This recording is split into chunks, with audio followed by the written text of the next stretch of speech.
अस्सलाम वालेकुम। आज हम बात करेंगे कफ़ारे के 16 एपिसोड के बारे में। तो वीडियो शुरू करने से पहले हमारे चैनल को सब्सक्राइब कर लीजिए अगर अभी तक आपने नहीं किया, ताकि हमारी हर न्यू वीडियो आप तक पहुंच सके।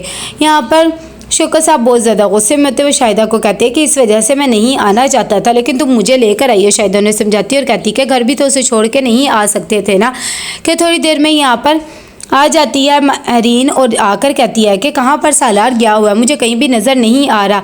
कि इतनी देर में उसे पता लगता है कि वो तो अपने दोस्त के भाई के वलीमे पे गया हुआ है। और साथ ही तैमूर कहता है कि कोई बात नहीं, उसे अपनी ज़िंदगी जीने दो। ये बात सुनकर सब बहुत ज़्यादा हैरान हो जाते हैं। साथ ही वो ताना भी देते हैं कि हमारे बेटे ने तो अपने आस्तीन के सांप पाले हुए हैं। ये बात सुनकर सबा एकदम हक्की बक्की रह जाती है। दूसरी तरफ सलमान की माँ आती है और आकर शुक्रिया अदा करती है सालार का, साथ ही माफ़ी भी मांगती है और कहती है कि तुम्हें ये सब चीज़ें सोचने की ज़रूरत नहीं है। और कहती है कि तुम यहाँ पर आए हो, मुझे बहुत ज़्यादा उसकी खुशी हुई है, लेकिन वो लड़की ऐसे ही है। तुम्हें सलमान ने उसके बारे में बताया। ये कितनी देर में सलमान जाता है सितारा के पास और जाकर कहता है कि वो तुम्हें भाव नहीं डालेगा, ना ही तुम्हें उसके पीछे लगने की ज़रूरत है। तुम मुझे बताओ मैं कैसा लग रहा हूँ। सितारा बेचारी खामोश हो जाती है और वहाँ से चली जाती है। सबा यहाँ पर बहुत ज़्यादा परेशान होती है। वो जुनैद के पास आती है और आकर कहती है कि डैड आज किस तरह की बातें कर रहे थे आस्तीन के सांप और ये वो। जुनैद कहता है कि कोई बात नहीं। कासिम यहाँ पर आता है और आकर कहता है कि भाई क्या बात है, कभी तुम मुझे बुला लेती कभी उसे बुला लेती हो, मुझे तो तुम्हारी भी सोच पे शर्म आ रही है। ये सब बातें सुनकर सितारा कहती है कि आपने भी मुझे जलील ही करना होगा। और मैंने कह दिया ना वो मैसेजेस मैंने किए थे, तो बात ख़त्म हो गई है। कि इतनी देर में यहाँ पर सालार भी आ जाता है और कहता है कि भाई तुम्हारा मंगेतर तो बहुत ही अच्छा है और तुम इसी से ही शादी कर लो, वैसे भी तुम दोनों की जोड़ी अच्छी लगेगी। इतनी देर में उसे निमी बुलाकर साइड में लेकर जाती है और कहती है सब कुछ क्या चल रहा है। सितारा कहती है कि सब कुछ तुम्हारी वजह से ही हो रहा है, तुमने मेरी इज्जत कैसे नीलाम करके रख दी। हालांकि उस दिन तुमने वो मैसेजेस पढ़े भी थे, बल्कि तुमने मुझे खुद वहाँ पर भेजा था कि कासिम और उसकी लड़ाई हो रही थी, तुम्हारे कहने पर मैं गई, लेकिन अब तुम खामोश होगी। निमी कहती है कि हाँ भी खामोश होगी तो फिर तुम क्या चाहती हो कि मैं सबको सच बता दूँ। मैं तुम्हारी तरह पागल नहीं हूँ, अगर तुम किसी को बता भी दोगी तो कोई भी तुम्हारी बात पर यकीन नहीं करेगा। ये सारी बातें कासिम और उसकी माँ भी सुन लेते हैं। जब उन्हें सच्चाई पता लगती है तो उन्हें भी बहुत ज़्यादा शर्मिंदगी होती है कि उनसे इतनी बड़ी गलती हो गई है। कितनी देर में वहाँ पर निम्मी आ जाती है, वो कासिम को देख लेती है। जैसे ही सितारा वहाँ से चली जाती है, कासिम कहता है कि बहुत ज़्यादा अफसोस की बात है, तुम मुझसे तो सच बता ही सकती थी ना कि सब कुछ तुमने किया हुआ है, लेकिन तुमने मुझसे भी झूठ बोला, मुझे उस पर यकीन भी नहीं करने दिया। निम्मी कहती है कि वो भी तो चीख चीख के कह रही थी, तुम्हें इतना ही यकीन का था तो तुम उस पर यकीन कर लेते, मेरे बताने या ना बताने से क्या हो जाना था। कि इतनी देर में यहाँ पर नजमा आती है और आकर सालार को कहती है कि तुम्हारी बहुत मेहरबानी कि तुम हमारी शादी में आए हो, खाना खा के जाना। सालार कहता है कि नहीं आंटी, बस मैंने खाना खा लिया और अब मैं जाना चाहता हूँ, ऐसी कोई भी बात नहीं है। कि इतनी देर में वहाँ पर औरतें खड़ी हुई होती है, वो भी सितारा पे कीचड़ उछालने लग जाती है और कहती है कि देखो कैसी बातें कर रही हैं लोग इसके बारे में, तो बहुत ही बदकिरदार लड़की है। ये सब बातें सितारा सुनकर उसका दिल तो बहुत ज़्यादा दुखता है, लेकिन फिर भी बेचारी खामोशी से सलमान के पास आती है और आकर कहती है कि मैं घर जाना चाहती हूँ, प्लीज़ ऐसे करो तुम मुझे घर छोड़ो या फिर ज़ुहैब को फ़ोन करके बुला लो। ये बात सुनकर सलमान कहता है कि मेरे भाई का वलीमा चल रहा है, मेरे इतने ज़्यादा दोस्त वगैरह आए हैं, भाई मैं तो नहीं जाऊँगा, तुम ऐसे करो किसी और के साथ चल जाओ और फ़ोन तुम खुद ही कर लो ना उसे बुलाने के लिए।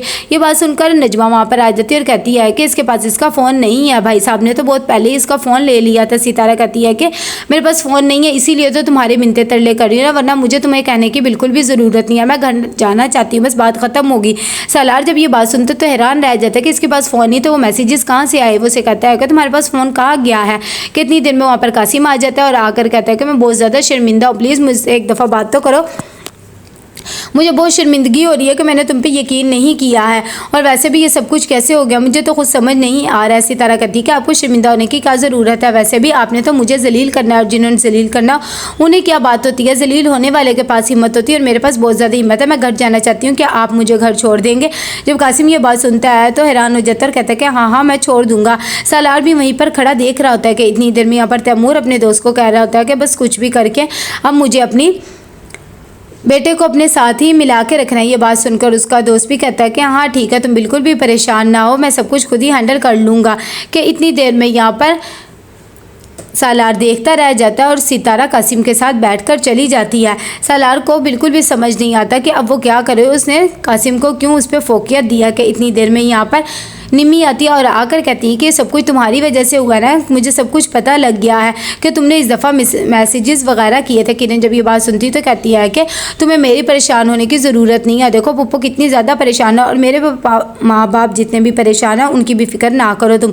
कितनी देर में यहाँ पर ज़ुहैब अपने दोस्तों के साथ जुआ खेलने में मसरूफ़ होता है, उसे बिल्कुल भी फिक्र नहीं होती कि क्या हो रहा है और क्या नहीं हो रहा। कि थोड़ी देर में यहाँ पर सालार घर पहुंचता है, वो घर की चीज़ें वगैरह फेंकने लग जाता है। उसकी माँ कहती है कि क्या बात है, तो कहता है कि उस लड़की ने मुझे फोकियत नहीं दिया। ये बात सुनकर उसके माँ बाप भी परेशान से हो जाते हैं। उसका बाप कहता है कि इसे कुछ देर अकेला छोड़ दो, खुद ही ठीक हो जाएगा। उसकी माँ बहुत परेशान होती है और सालार को भी कुछ समझ नहीं आ रहा होता कि वो क्या करे। यहाँ पर जब ज़ुहैब अपनी बहन को इस तरह देखते तो कहता है कि अगर तुमने जल्दी आना था भला मुझे बता देती। ये बात सुनकर उसकी ताई भी उसे बहुत ज़्यादा बातें सुनाती है। खैर यहाँ पर खाला भी बहुत बातें सुनाने लग जाती है और कहती है कि बहू तुम तो बहुत ज़्यादा ही भोली हो, तुम्हें तो कुछ भी पता नहीं लगता वो लड़की कितनी चालाक है। ये बात जब सुनती है सुरैया तो वो कहती है कि आपको भी कुछ नहीं पता है माँ जी, उस लड़की के साथ वाकई गलत हो रहा है। कितनी देर में किरण नाश्ता लेकर आती है और सारा को कहती है कि तुम ये खा लो। सारा कहती है कि हाँ, ताकि फिर से तुम मुझे कोई तस्वीर वगैरह दिखा दो कि मैंने ये नाश्ता किया है। ये बात सुनकर किरण कहती है कि बेहद हो गई है, मुझे तो तुमसे हमदर्दी हो रही थी और साथ ही जो मैंने कल किया था उसके लिए माफ़ी भी मांगनी थी, इसलिए तुम्हारे पास आई थी। सारा कहती है कि कोई ज़रूरत नहीं, जो तुमने करना था कर लिया है। अब मुझे ये सब चीज़ों की बिल्कुल भी फ़र्क नहीं पड़ता कि कोई मेरे बारे में क्या सोचता है। कितनी देर में यहाँ पर शौकत साहब बहुत ज़्यादा परेशान होते हैं, कहते हैं कि कोई भी रिश्ता देखो इसे चलता बना करो। शाहिदा कहती है कि अच्छा ठीक है, अब कोई अच्छा रिश्ता मिलेगा तो फिर ही करूँगी ना।